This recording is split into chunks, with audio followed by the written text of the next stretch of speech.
Succession planning mistake number 10. The failure for the business owners to plan for their financial security,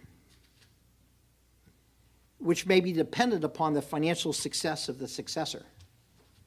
What happens all the time typically is you're not wanting to sell the company because you can't find a cash buyer. And you're not wanting to have them owe you money because you need that money for your financial security to live out in your retirement. So what happens then? You're going to hold back. Now, what my message is if you try to plan for your personal financial security, you try to develop wealth outside the company, that's good. But I got to say, I haven't seen that much in many business owners. Okay, it's maybe a pipe dream. Okay, but what it does mean, and I will share this with you, I've gone through the analysis sometimes. When you sell the company and you pay taxes on that, a company, let's say you're making $100,000 a year, your profits in your business. Typically, that might sell for 4 or 5 times as far as a formula, just for discussion purposes. So let's say you get 5 times. You've had consistent earnings, you get $500,000. Now you got to pay capital gain tax on that. Oh my gosh.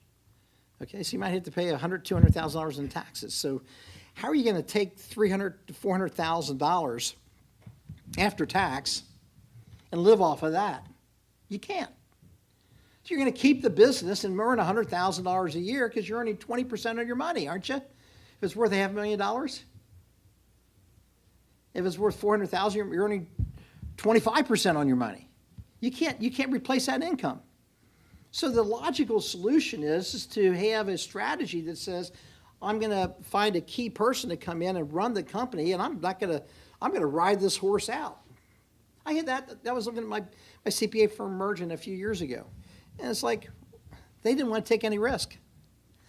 If I was successful the next 3 years, they'd pay me what I had earned. I go, well, I might as well make it and then sell it down the road. And that's what I've talked to a lot of business owners about. That's really the solution, is you basically say, hey, I'm going to ride this soldier out and this horse, and I'm just going to go into the horizon, and I'm going to be involved on a part-time basis maybe.